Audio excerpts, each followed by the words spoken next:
Cinema Nación, analizando el cine. Bienvenidos.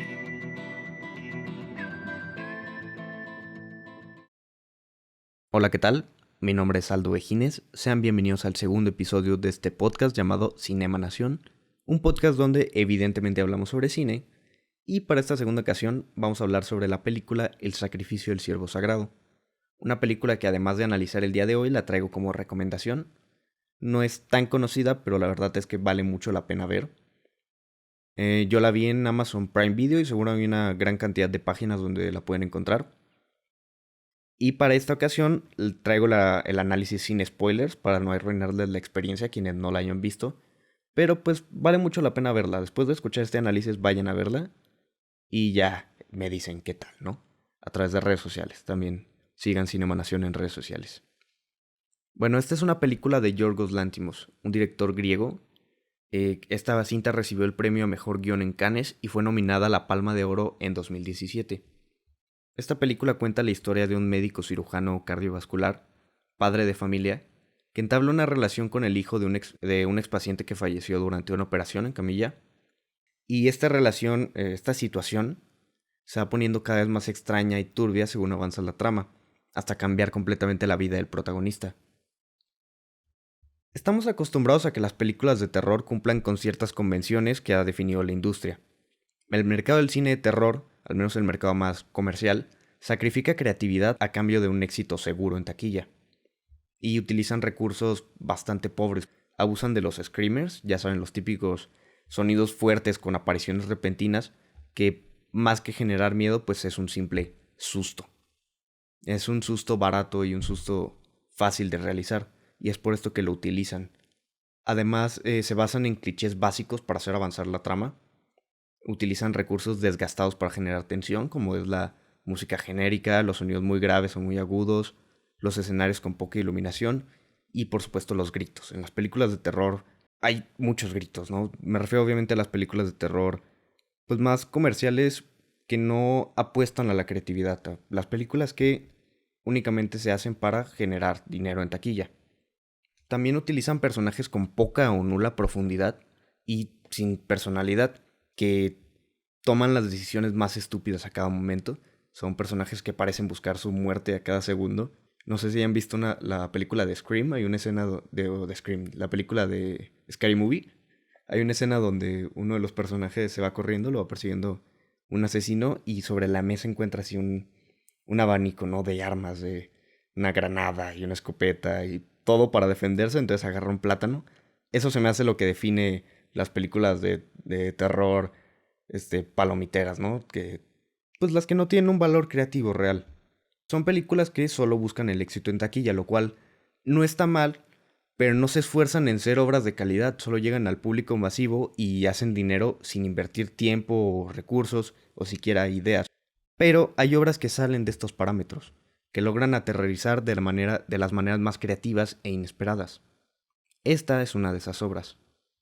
Empezaré diciendo que El sacrificio del ciervo sagrado es una obra compleja, una obra que utiliza todos los recursos a su alcance para generar tensión, incomodidad y miedo en el espectador. Cada plano en esta película está bien pensado y cumple con su objetivo de ser incómodo, pero esto lo logra sin llamar demasiado la atención sobre sí mismos los planos. Utilizan la sutileza, no son demasiado evidentes. ¿Cómo hacen esto? Pues utilizando la composición, la iluminación, el movimiento, todos los recursos que tiene el lenguaje de la fotografía. Entonces, en su fotografía, en sus planos, en la manera en la que se filma esta película, no solo muestra lo que está pasando en la trama, ya que de hecho en esta película durante gran parte de la trama parece no pasar nada, al menos nada tétrico, nada fuera de lo común, vaya. Entonces parecería que no hay razón para sentir miedo o incomodidad, pero el trabajo de cámara y el montaje son los encargados de cargar con esto, que aun cuando parece que no te están mostrando nada que te haga sentir incómodo, utilizan los recursos a su alcance y la manera en la que filman hace que te sientas incómodo durante toda la película. Utiliza una cámara lejana de los personajes, lo cual te hace sentir intruso en la situación, en una conversación que quizás no deberías de estar ahí tú como espectador. Es algo similar al voyeurismo, ¿no? Que es cuando te muestran algo que no deberías de estar viendo. Utiliza planos así, al menos esa sensación dan. También utiliza lentes amplios para mostrar el espacio, pero los lentes muy amplios tienen la característica de empezar a distorsionar la imagen, y creo que esto lo utiliza a su favor. Tiene un movimiento hipnotizante en su cámara, y es que la cámara parece ser un personaje más en esta historia, un personaje que nos cuenta las cosas de una manera tétrica y sombría, y que busca que no nos sintamos cómodos en ningún momento. Y es que la manera en la que filmamos cambia completamente la perspectiva. Esto me hizo pensar esta película, que no importa tanto lo que cuentes, no importa de qué se trate la historia que estás contando, porque el sentir del espectador depende más de cómo utilizas los recursos cinematográficos a tu favor para cambiar completamente esa perspectiva. Voy a poner un ejemplo. Vamos a suponer que estamos haciendo una película sobre una familia que sale de viaje y decide darle un aventón a un extraño. Esta película, tratándose de una sola cosa, se puede filmar de 1000 maneras distintas, y esas 1000 maneras pueden implicar distintos temas y distintos discursos, todo dependiendo de la posición de cámara y el uso del corte. Por ejemplo, vamos a hacer que la película sea que genere intriga y genere tensión. ¿Cómo lo haces? Utilizas planos cerrados, muy cercanos a los personajes y cortes agresivos. O puedes transmitir tranquilidad utilizando planos medios que muestran la conversación, poniendo en medio planos de la carretera, del paisaje, entonces ya te transmite tranquilidad. Entonces no importa tanto qué es lo que muestres en la película, no importa tanto qué muestres, sino el cómo lo muestras. Y esta es una película que utiliza todos los medios a su favor para lograr incomodidad, siendo la trama y las actuaciones parte de ellos. Esta película tiene unas interpretaciones, unas actuaciones muy peculiares. ¿Por qué? Porque parece que no son personas reales. Las personalidades son frías y son incómodas.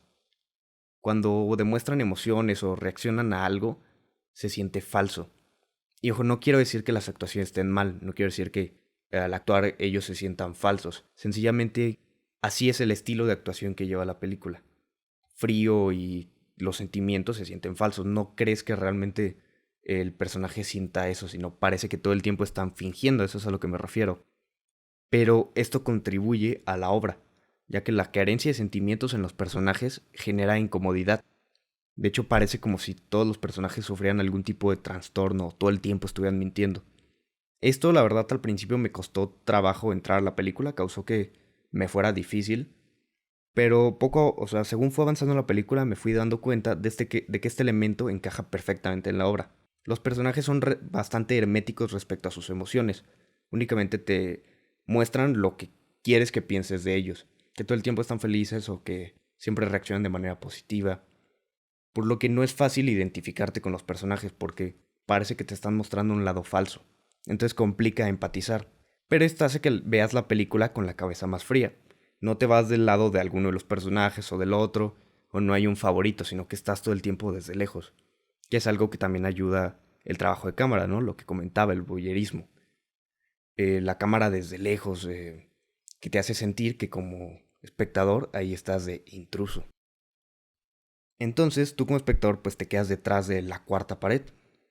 También hay momentos de la película, esto me llamó mucho la atención, en que los personajes sueltan información íntima, ¿no?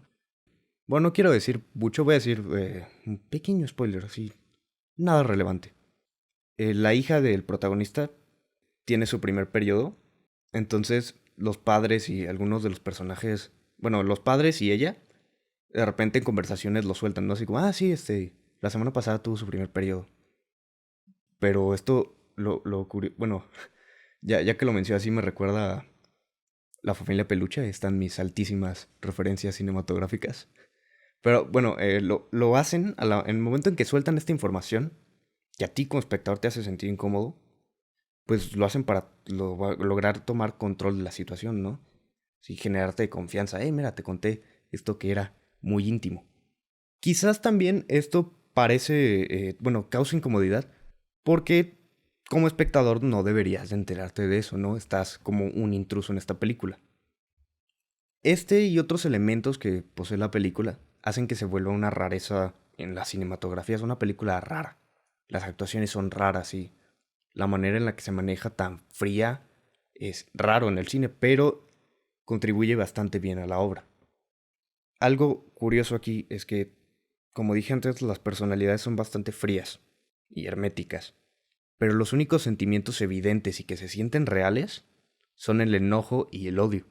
Solo cuando están al límite dejan al lado la frialdad. Nos encontramos con la versión real de estos personajes. Esto puede ser un discurso del director, ¿no? Para hacer que nos preguntemos quiénes somos. ¿Somos lo que entregamos a la sociedad, la versión de nosotros que les presentamos? ¿O somos lo que somos y hacemos cuando todo está en riesgo?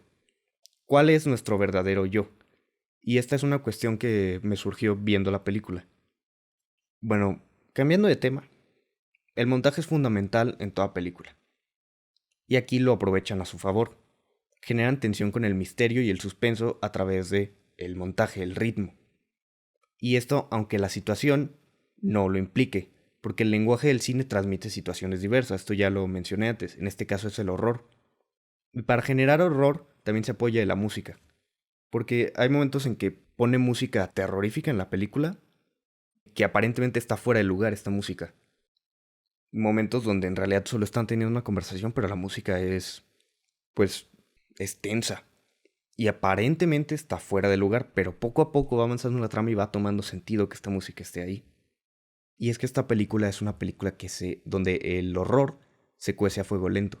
No acelera las cosas, explora su discurso a su ritmo, deja respirar a la película. Y esto no quiere decir que sea lenta ni tediosa, que sea muy larga. Dura exactamente lo que tiene que durar, su ritmo es bastante correcto. Es bastante constante. Y la tensión en esta película todo el tiempo va increciendo.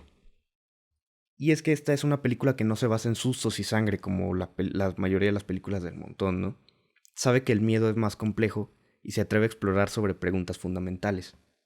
Generalmente cuando es una película de terror, pues como las que mencioné antes, ¿no? Películas que únicamente buscan el éxito taquillero y que quieren generar, pues más que miedo, sustos, pues apagas la tele y prendes la luz y el miedo ya se acabó. Pero en esta película esto no es tan simple, ya que el miedo estará ahí siempre que nos preguntemos ¿quiénes somos? ¿Y qué seríamos capaces de hacer ante una decisión realmente difícil? Gracias por escuchar este podcast. Sigan en Spotify y suscríbanse en YouTube. Por favor, sigan en redes sociales. Pueden encontrar en Instagram como Cinema Nación, en Facebook también como Cinema Nación. Y una vez más, pues gracias. La próxima semana podrán escuchar el nuevo podcast. Y nos vemos.